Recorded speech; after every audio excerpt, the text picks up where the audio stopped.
pinsan kaya Ito na mga kalingap si Kapitana. Hi, Vincent. Ayan, hello. Kamusta na si Grace? Okay naman po. Okay naman. So, yung mga nakaraan, hindi tayo masyado nagkasama, no? Pero lagi kita nakikita dahil dun sa pag-asikaso mo kay mama mo. Sobrang maraming pinagdaanan. Pero as a anak ba, gaano kabigat sa iyo yung mga ganong sitwasyon? Syempre po, hindi ko po nakasama si mama. Ano po, nang sobrang mabigat po sa akin kasi naalaman ko may sakit na gano'n. Kumbaga, syempre po, busy man po ako, nagtatrabaho, ganyan. Eh, hindi ko man po alam na gano'n yung mangyayari. Yung ganun. May meron man po baga talagang pagkakataon na gano'n na ayaw talaga nilang ipaalam. Ako po kasi parang si mama.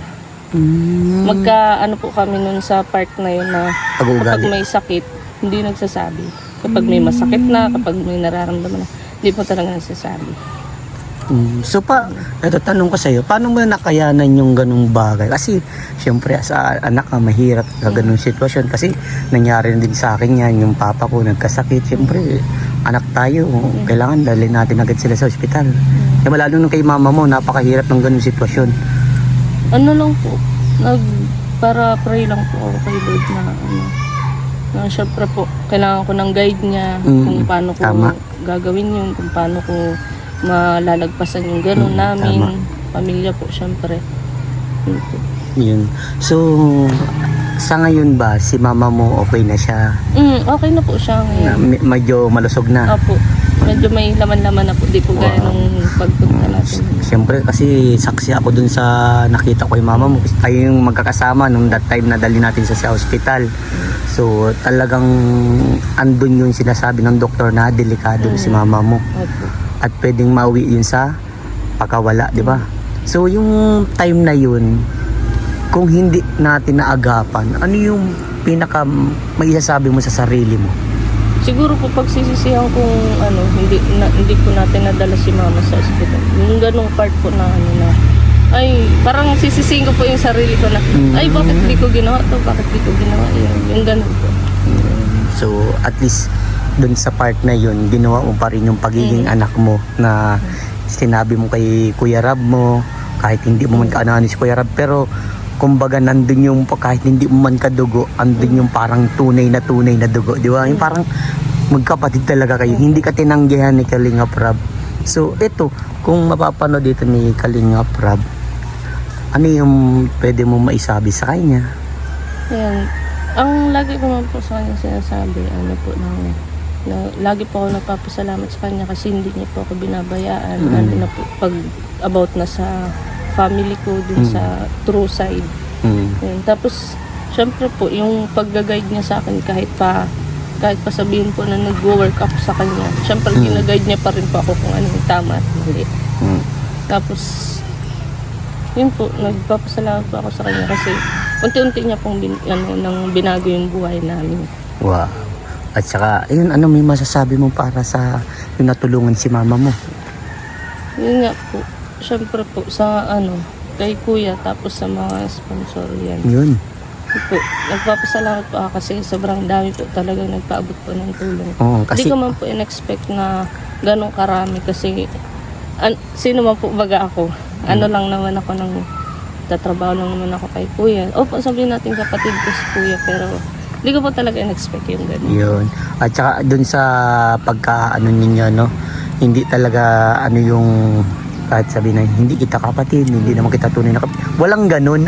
Kaya doon ako natutuwa kasi hindi iba yung Hindi po si kuya mahilig magsabi po. Yun, tama yun. Hindi po siya kahit man po sabihin natin hindi siya showy sa love niya sa akin. Siyempre nararamdaman ko. Yun. At siyempre lagi mo nakakasama. Kasi iba talaga si Kalingap Rab, lalo na talaga sa mga taong malapit sa kanya, yung mga taong tumutulong sa kanya. Iba yung pagmamahal din niya. Hindi man niya may pakita pero paparamdam niya sa iyo. Lang po siya nang low-key lang po.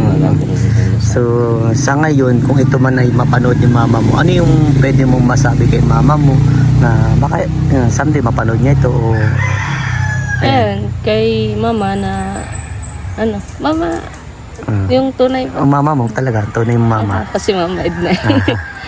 Ano po, ayan, mag-ingat ka palagi. Sana wag mo nang ulitin yung mga, mga bad side na ginagawa mo, ganun.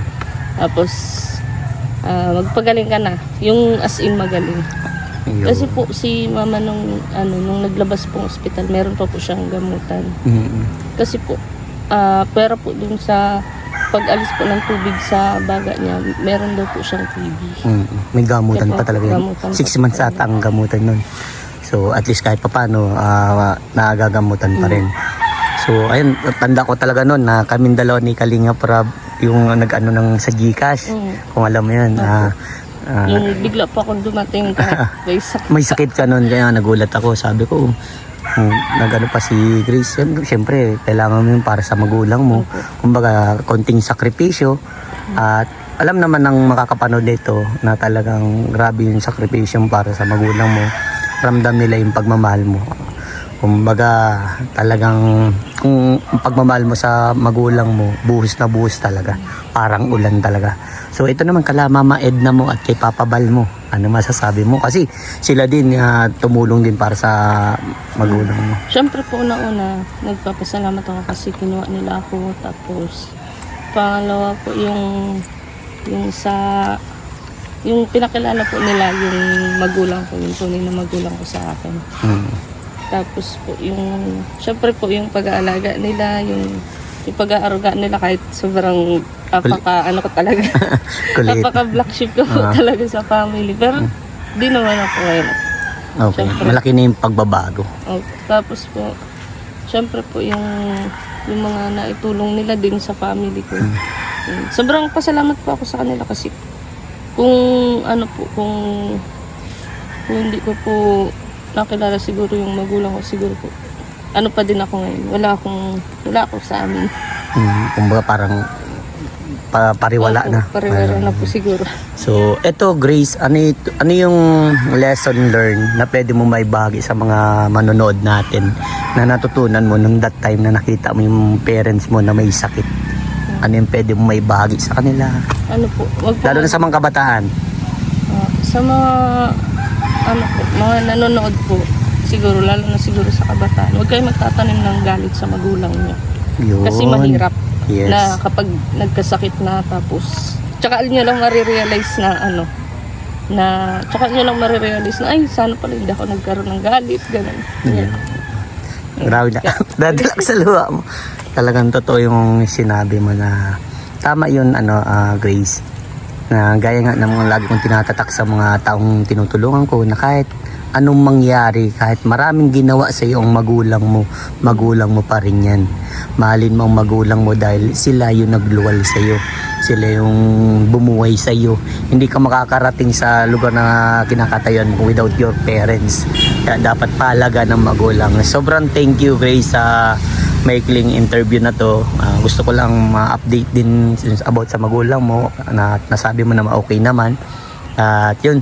At maraming salamat din sa mga viewers at mga sponsor na tumulong sa magulang mo. Yeah. Sobrang salamat po sa inyo lahat. Yan. Peace pop na, Kuya Vincent. Yun! Thank you, Grace.